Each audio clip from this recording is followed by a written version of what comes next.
Hi, everybody. This is Tracy, and I have a special guest, Anna from Germany, Anna Aurora from Germany, and she has been on my channel before. She's got a great channel running in Germany, and today we are going to talk about getting through the holidays. This is the holiday season. It is December.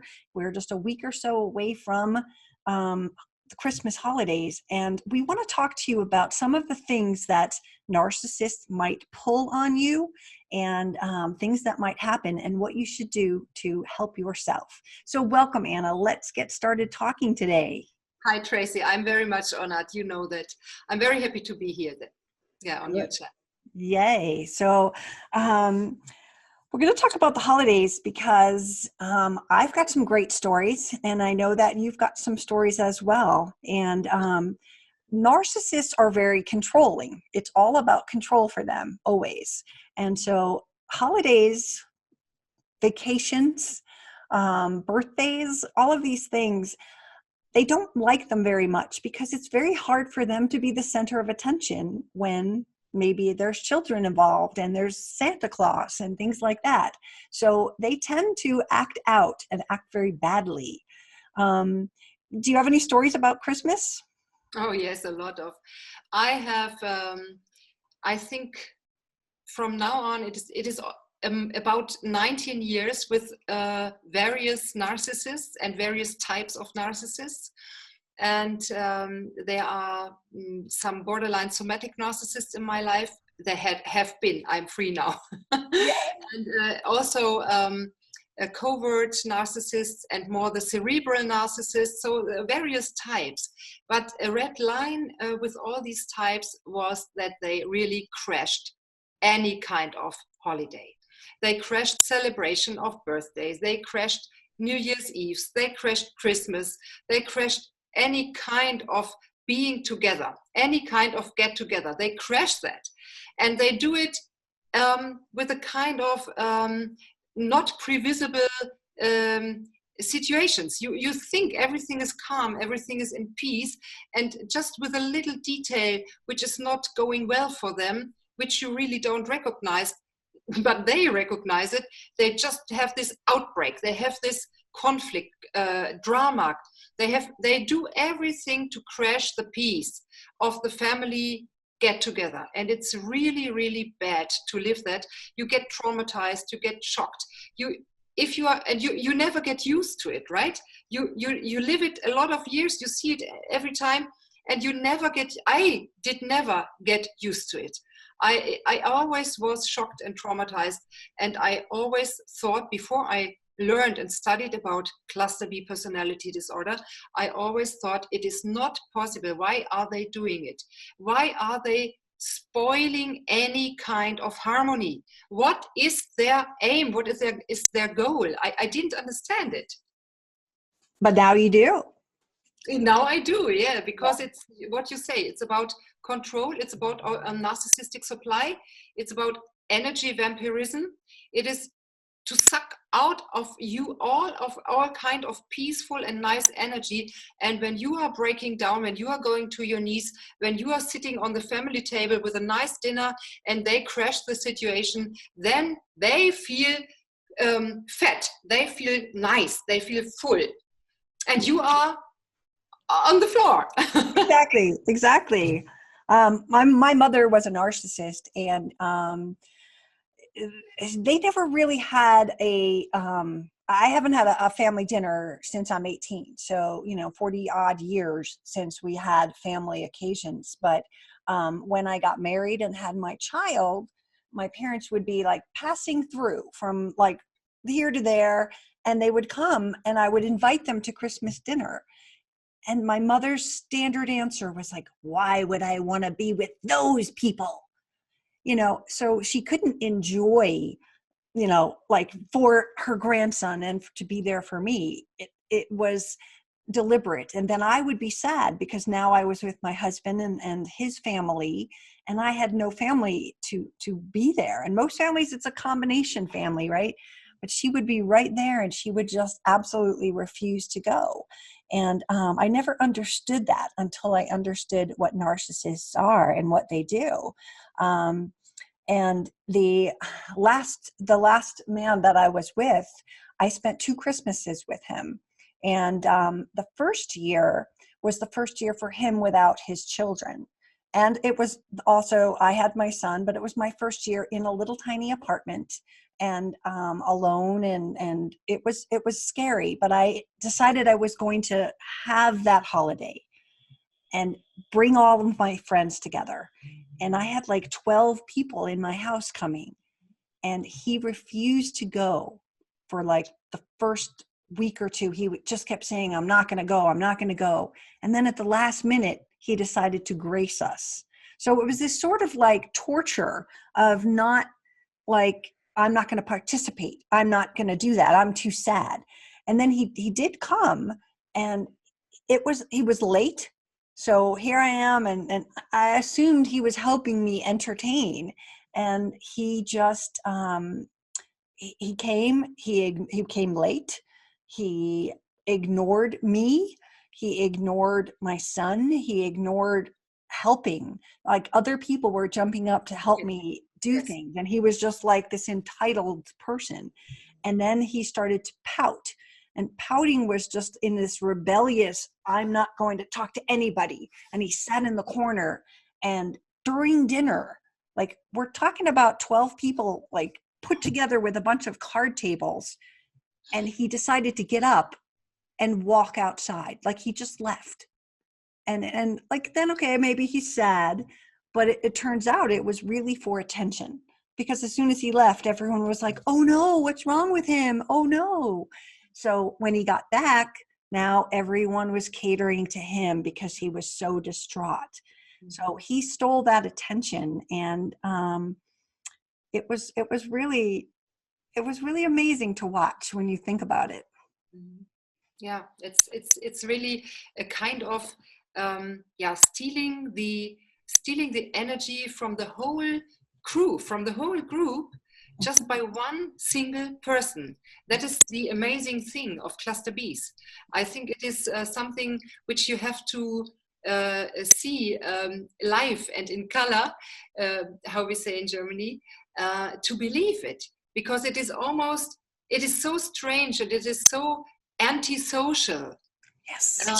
That nobody who had not a contact with this kind of people would maybe not believe it, but they do anything to get their attention and to keep control over the situation, to manipulate people just by playing the bad, moody person. Yeah, exactly. So incredible. And if you have a narcissistic sibling or even a parent, they could be, if you're going to the house for this holiday celebration, they could be gaslighting you. They could be smearing your name, starting fights and arguments. And you're just sitting there trying to get through the holidays. It's never an easy thing. No. And it is really psychological and mental abuse.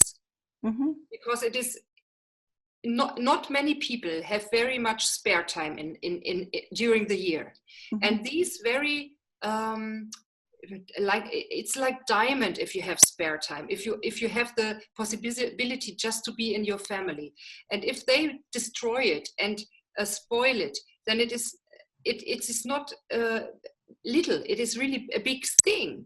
And I think people have to get educated about this kind of spoiling celebration days, because many people do not know what cluster B personality disorder is, and how it is in this kind of family system, how it works, and how it undermines the whole harmony of the family. Just by one single person. It's like arsen. If you know the toxic stuff arsen, there's just a little drop spoiling a big crowd. And killing a big crowd. It does not need much. It just a little, just one person is enough. And they up it, if they're not getting enough attention with this level of crazy, then they up it. And I know you told me a story earlier about a Monopoly game on Christmas Day. Want to share that? Yes, I can do that. I was with the borderline somatic narcissist during 5 years, from 2012 to 2017. I am now 1 year in no contact. Yay!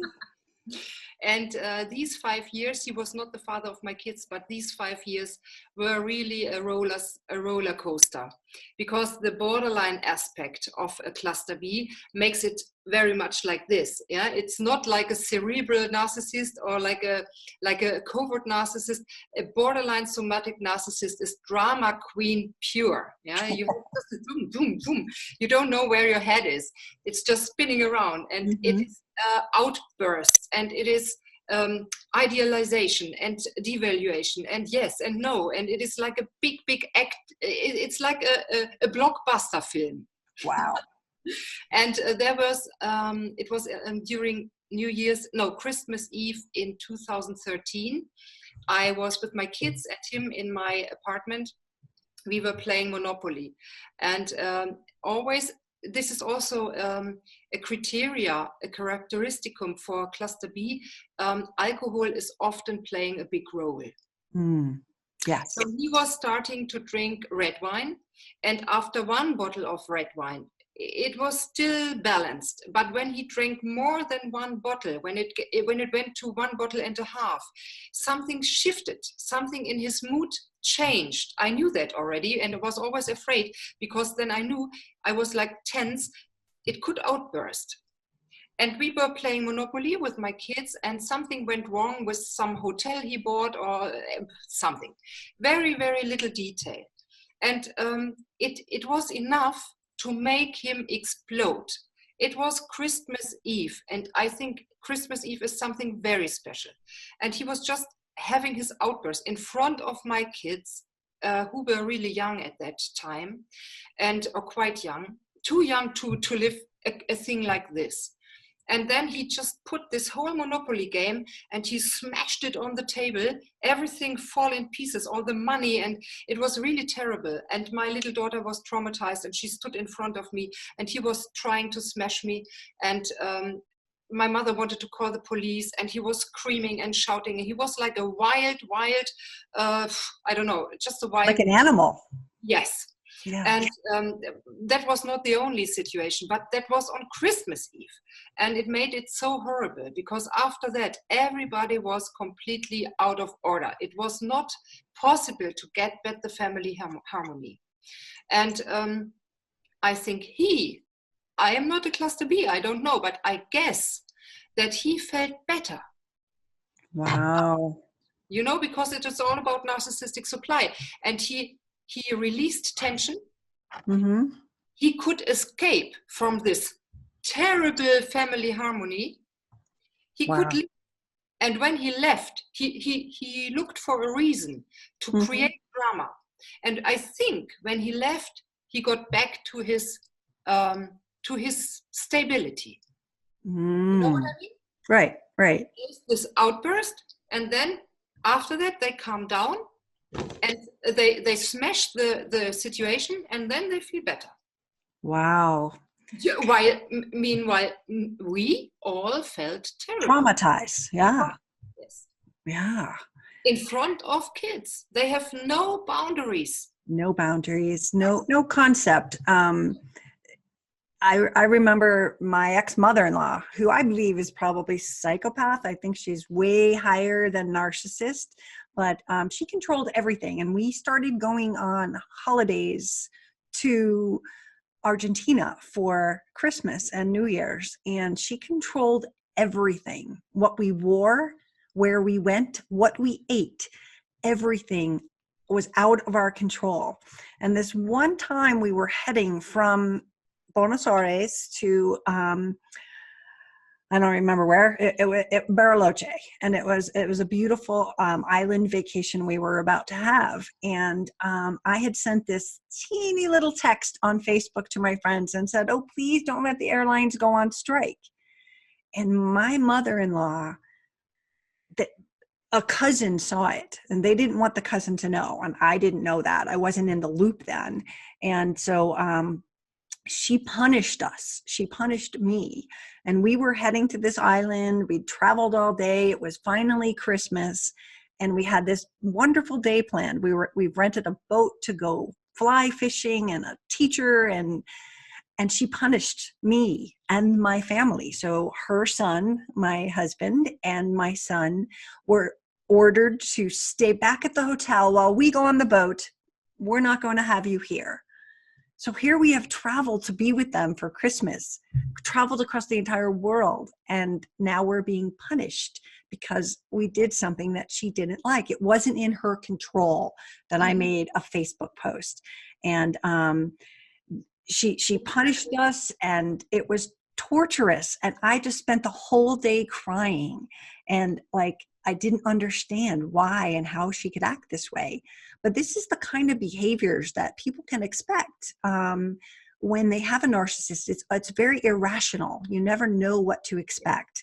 And there's some techniques that people should really be aware of to help understand, like, how to deal with this. Do you have any ideas how to start off with what they should do to protect themselves on the holidays?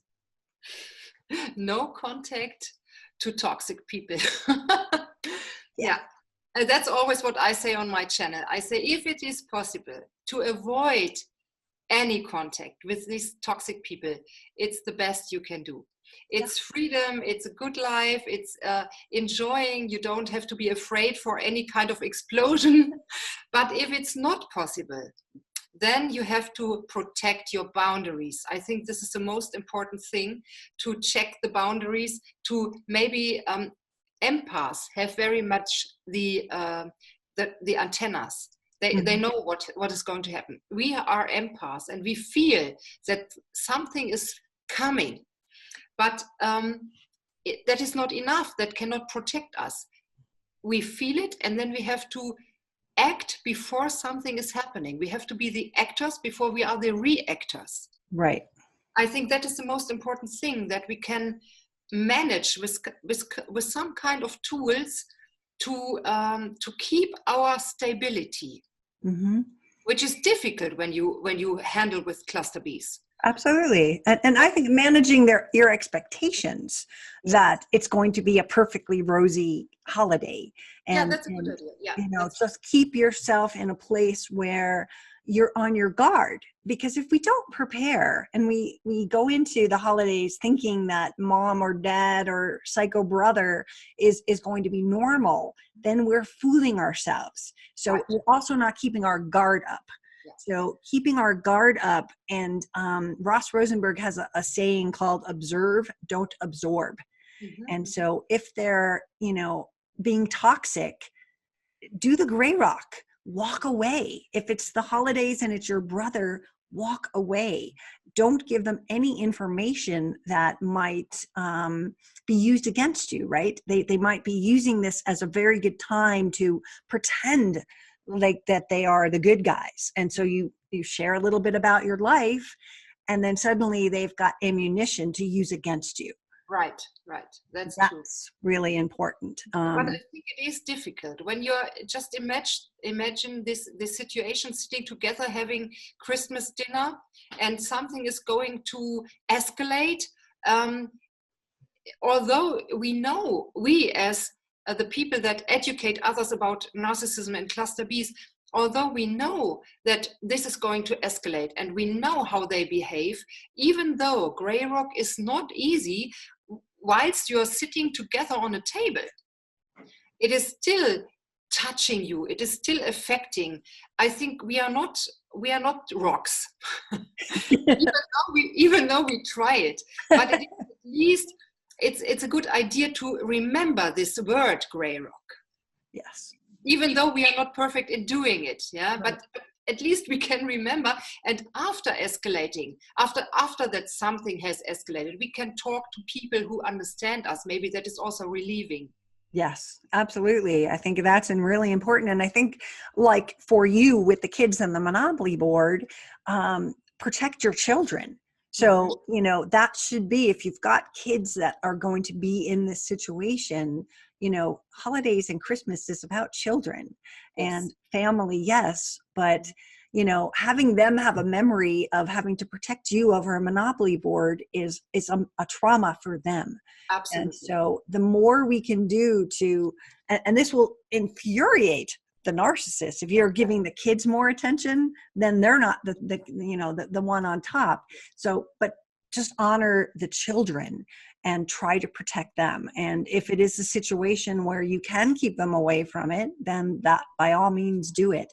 But make sure that, you focus your attention on them and protecting them. I think, protecting the glory and the fun of Christmas. If you can bring it in, even if you're pretending for those few hours to get through this, just try to, I wouldn't say hide it from the children, but you know what I mean? To sort of Yes.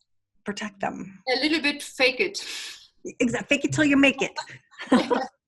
Yeah, true. Yeah. Yeah, but now as we know about this kind of subject, as we really went into this subject for kind of a lot of years now, we would not be at the same table with these cluster Bs anymore.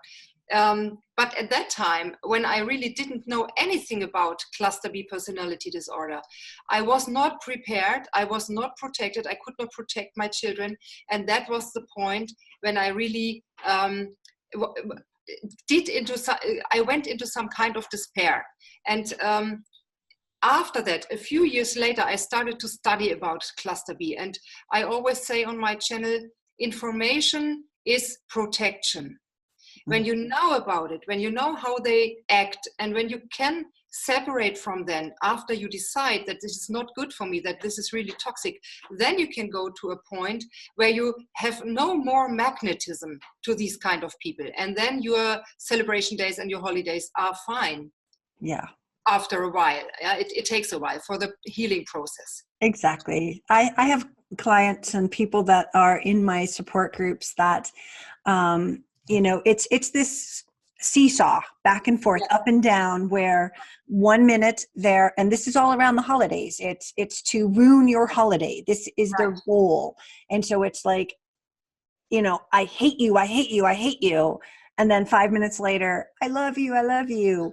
And that puts the person just like their mind is spinning and they're just trying to, eat turkey dinner and this back and forth. I hate you. I love you. I'm going to kill myself. It's your fault. You're a jerk. You're ugly. Whatever it is, they will go as low as it can go just to ruin your holidays. And then as soon as they've done it, they turn into the nice person and they're like, oh, everything's fine. What's wrong with you? Yes. And they say something like they never did that. So it is a kind of gaslighting as well, when they do the sweet and mean thing, and after that they show like nothing like that had happened. And that brings you into more gaslighting, because you doubt if you really lived that, if you really saw that. Yeah. But you did. It really happened. Yeah, exactly. That's every single thing that we have seen in the narc book. It's ghosting. It's where they come and then they're gone and they disappear. After that Christmas with the boyfriend, he disappeared for like 9 days. I'm texting him now. New Year's has passed. I'm like, where are you? Complete ghosted.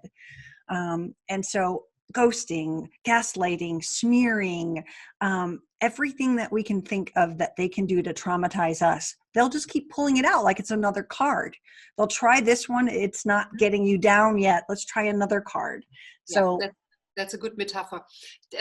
Did your ex, when he ghosted you for 9 days, did he went to another supply? I was told by him, and I know at least the next 2 supplies he wasn't with them, but I know that he claims that he did a marathon video game thing with his son where they didn't sleep for 5 days and they would just order pizza and drink Coke to stay awake. But still, you would see your texts. this, it was like nothing made sense about that. Mhm, So mhm. I don't know if he was with another person, but certainly he had been, on and off the whole Because time. I learned from the educators about narcissism, from the big YouTubers of the States, also from you, I learned that ghosting has almost always something to do with new supplies or with other supplies. Is that true? Would you agree? I would say a lot of the time, and again, it's a way to get attention. It's driving you crazy. You're worried. You're wondering. So if they are on the cheating realm, of course, yes, they are ghosting you, and now they're having their holiday dinner somewhere else. Yes, yes. So that's a very good possibility, and people should be aware and not trust. I mean, if ghosting, we should never trust in the first place, but it is a very good opportunity for them to share Christmas with the other person in their life. Mhm. And that seems to be what they did.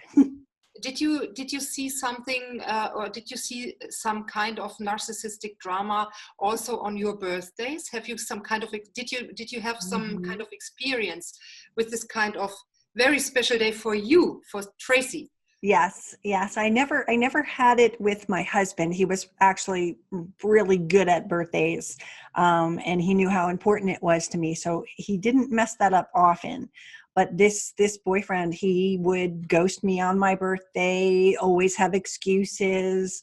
It was there to, and then I would make other plans, and yeah, he was just not there when I needed him ever.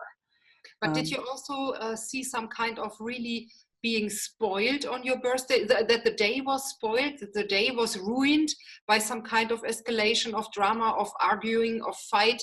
Did you see that also, or did you just or have did you just see this experience with him ghosting or not caring so much, or also some kind of drama and really breaking the day? that's what I got with him, was always drama. It was Mm, it was always drama. It was always it was always keeping me on the hook mhm, to expect him mhm, and then be disappointed when he didn't come.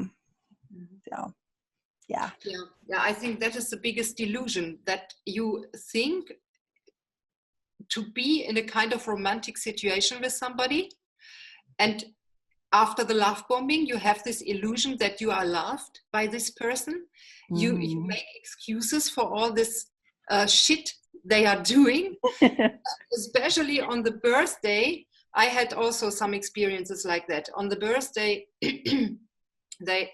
this borderline somatic narcissist especially, he really was good and very creative in making a very special drama situation. Very um, he hurt me daily, because borderlines do hurting, loving. But on my birthdays, during this 5 years of relation in question marks, he really put a 10 on it. It was more. It was on over the top of drama, of pain, of hurting, of cheating, of name calling, of abuse.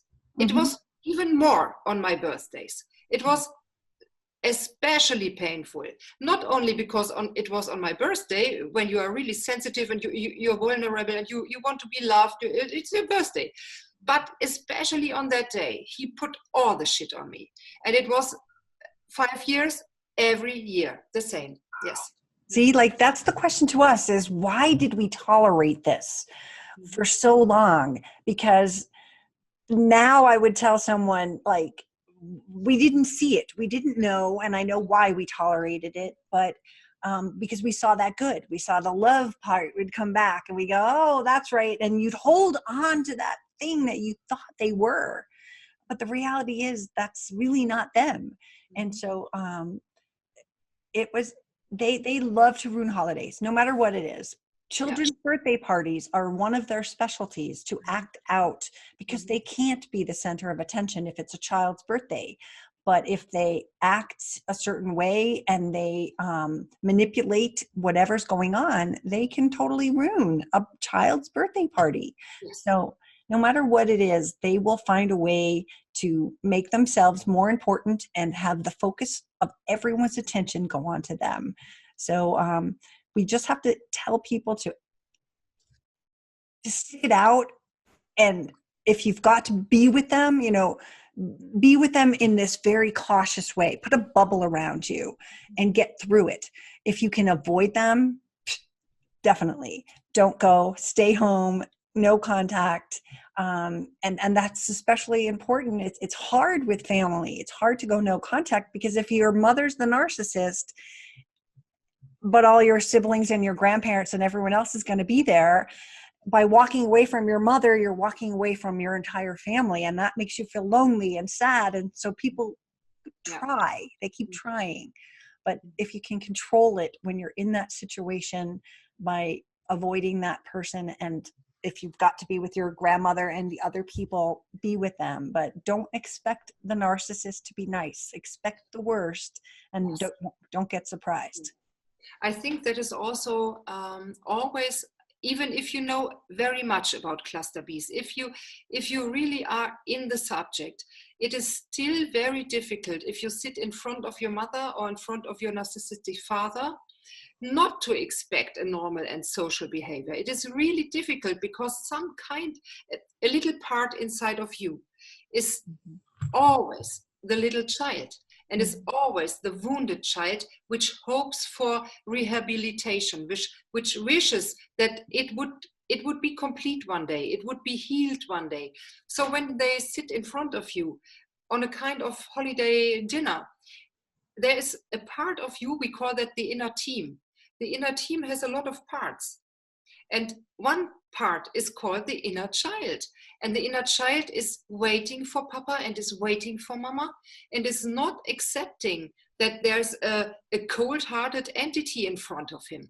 The inner child is not capable of accepting the situation as it is. So it means a lot of inner personality development to put your inner team in that way into some kind of healing process, that your inner witness or your inner strength or whatever you call it is able to protect the inner child, which has these expectations toward his parents, and be the adult after nourishing part that says, okay, honey, be quiet, I will do that for you, we will go together, and I will observe the situation, and you don't have to do anything. I'm your mama, I'm your papa, and I'm sitting in front of the real biological parents then with another attitude.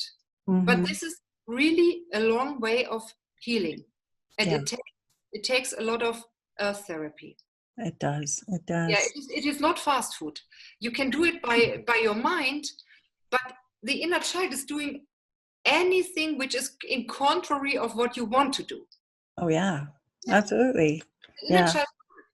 Yeah, and I mean, just listening to your inner child, and you can hear it, but it's actually like believing and trusting in that inner voice. So yeah. Well, I'm going to wrap this up and say thank you so much for being here today from Germany. This is a very big day, guys. We are lucky to have Anna here. If you understand German, join her on her channel, because that's what she speaks on it. And she's got a lot of great information. So I'm really happy to have her in my life and call her a friend. Yes, and it's the same for me, Tracy. I'm very honored to be on your channel, and I hope that we will continue with other subjects, that we will have a kind of series of interviews, because we can put very much information together for all the people who need education about cluster B personality disorder to get healed and to get an exit strategy. It would be really great. We have to cooperate. It's the best we can do. It's absolutely, and I love it that you're over there in Germany, and we are all dealing with the same stuff. So yes, we are. So have a nice Christmas Eve, narc-free, toxic-free, and absolutely in peace and harmony. Yes. I wish you the best. Thank you. You too, honey. Bye-bye. Bye-bye.